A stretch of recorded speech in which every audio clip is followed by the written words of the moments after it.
went there 5 times, I could not. I sent our tax consultant, he went there about 5 times, he cannot. Now, interest is being charged on that money every month.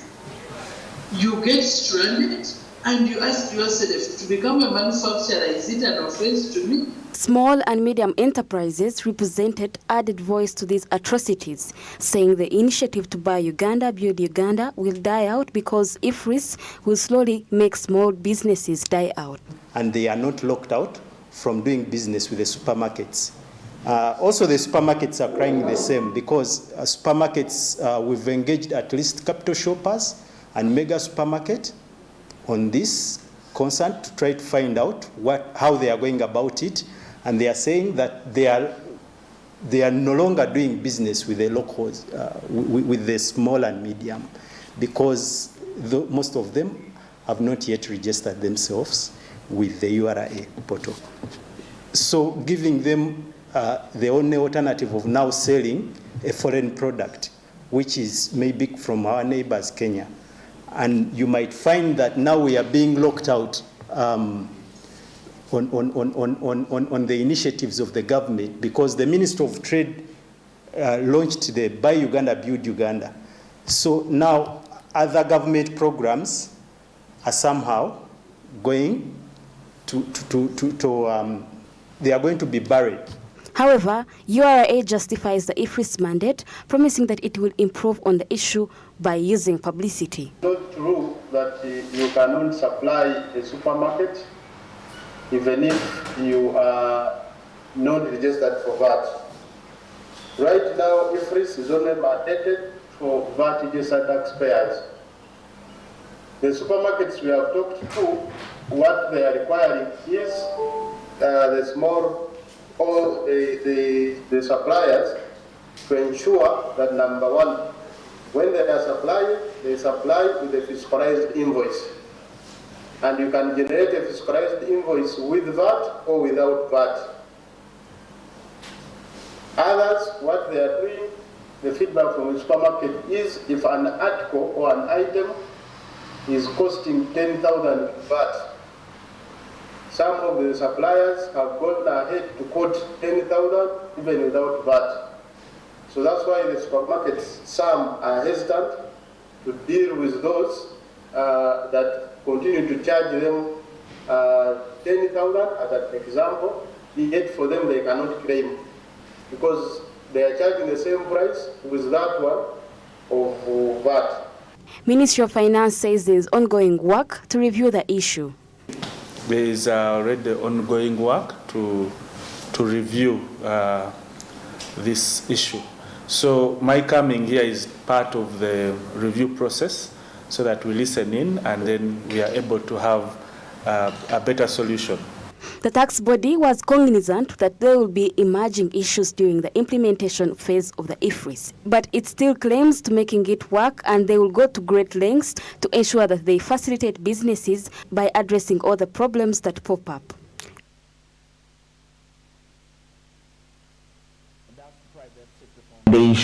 Are sharing opinions regarding the IFRIS system. Of course, it's an electronic way of recording the taxes, registering taxes, so there is no way the traders can actually avoid the taxes. Okay, and away from that, let's get into the new directive that has been offered on Ugandan migrants, that's by the United Arab Emirates government. As the United Arab Emirates government has blacklisted Ugandans from entering its Abu Dhabi and Dubai cities, that's effective this month. The move, according to the source, is aimed at, of course, curbing criminality and illegal immigration. Let's have the details of this report. Tension had risen amongst Ugandans who want to travel to the United Arab Emirates after a new directive was issued by this country that every Ugandan or Nigerian that travels to their country must have 5,000 dirhams, which is approximately 5 million Ugandan shillings, on their accounts. However, the PRO of URA has clarified on this. Many Ugandans, I would say so many foreigners from UAE, or UAE has been deporting so many foreigners, and Uganda in particular had about 5,000, and most of these people are on what we call overstay. So the government of UAE thought it wise that instead of continuously receiving these people, they decided now they limit the entry to specifically those that come with a specific amount of money. And this applies to specifically those who are going on tourist and visit visas.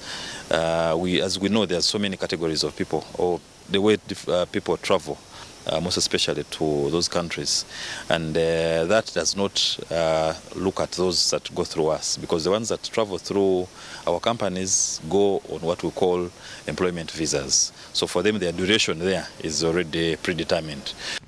According to an inside source at Uganda's embassy in Abu Dhabi, effective this month, no Ugandan or Nigerian will be allowed to enter UAE without a certificate of good conduct and a float amount totaling up to 500 dirham on their account. However, the president of Uganda Migrant Workers Voice, Mr. Kayonde, said that if UAE has decided to take this action, then it is high time Uganda wakes up and starts creating favorable working environment for citizens. If it's a move to organize such movements, and if the parties, the states get together, maybe the fees can be reduced, but the coming of the fees that were suggested, the 5,000 dirhams, is an option that, you know, maybe UAE had only to use in order to organize such irregular or undocumented workers. It teaches the sending countries like Uganda to learn to create employment home, which is better paying, such that people stop going for only greener pastures abroad, but can still find a greener pastures home to stay. And on the other hand, a country should wake up to observe, to organize, to come up with policies that promote safe labor migration. Safe labor migration will bring in arrangements that do not exploit migrant workers.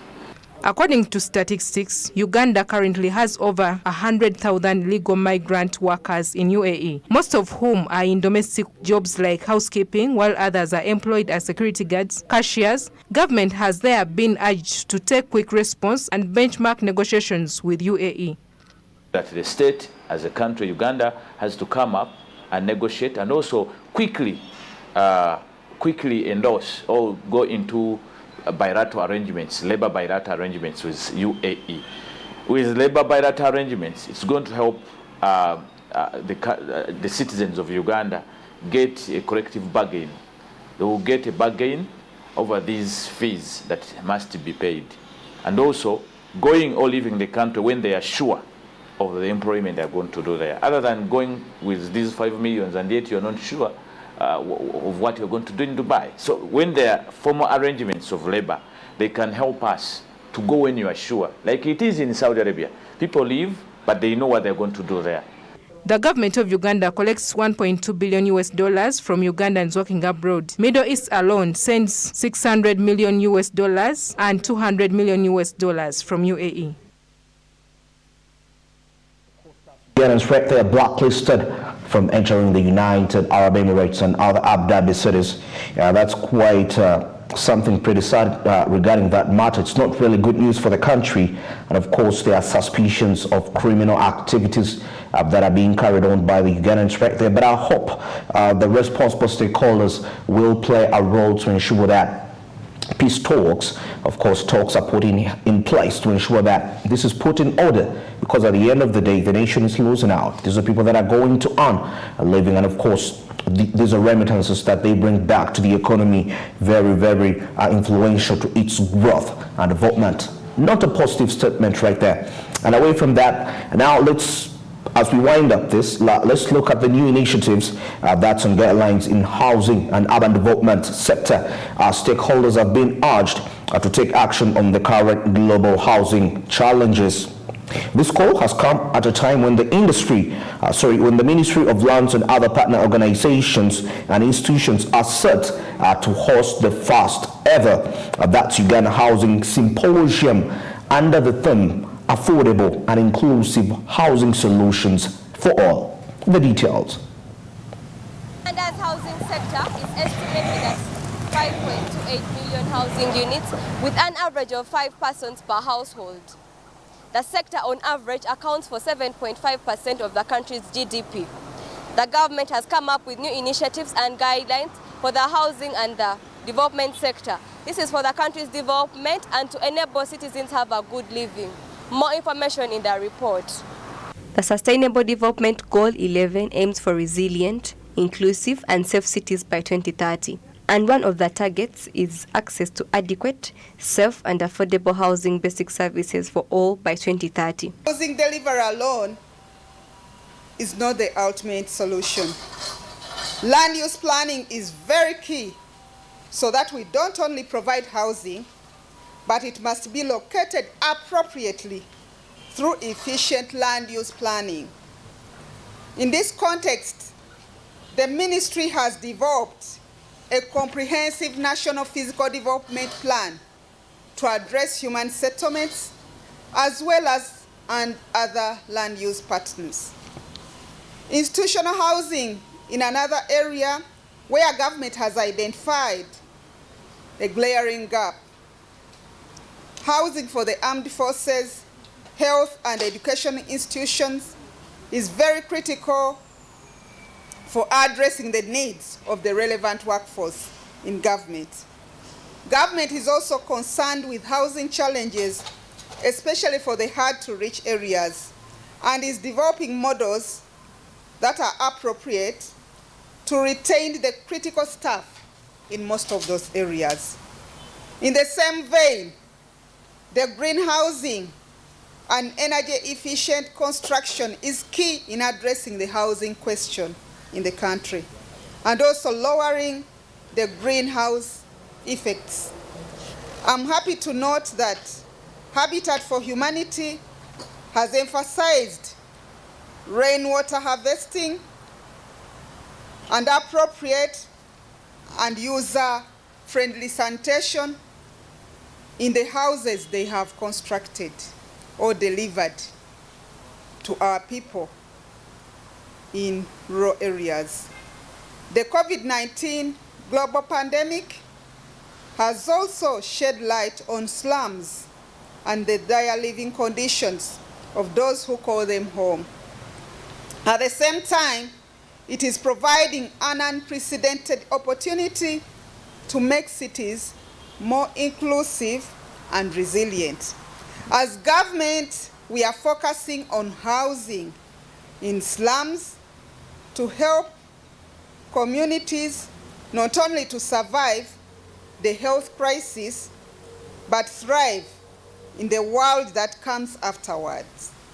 The housing sector will need a multi-pronged approach involving participants in the private and public sectors to realize progress towards closing the housing deficit in the medium and long term. A driver and a catalyst for attainment of the National Development Plan, of the Sustainable Development Plan, is a trigger for economic recovery amidst the current global pandemic that we are faced. What does this mean? Every one of us deserves the opportunity to lead a better future.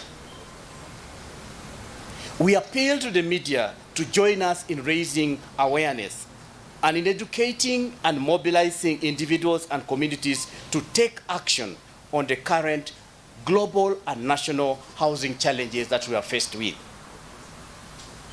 During this day, we expect that as we start the World Habitat Day, we mark the week on the 7th with a symposium, but at the end of October, which we call the Urban October, we will also be drawing attention and checking on how we have made progress in terms of addressing urbanization issues in our country and in our communities. This will address the growing housing needs of population 45,741,000. Urbanization rate 5.67%. Cost of newly built house 58 million Ugandan shillings. House price per person $43,895. Households that could afford this house with finance 10.26%.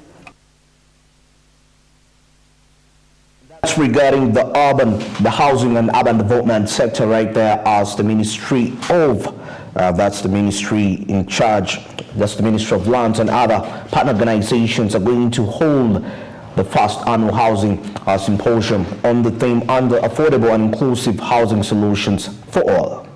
And that's it for the news recap this morning. It's exactly 35 minutes past the hour of 7 a.m. and we're going to get into a short commercial break. Joram Polsonko will be returning to drive you through till the top and of course till the end of the show, and I'll be joining you right again on SMB on ground, and this time around we shall be discussing the people's opinion regarding the EU, the European Union Parliament blocking the Uganda oil pipeline to reach to Tanzania. Stick around. Good morning.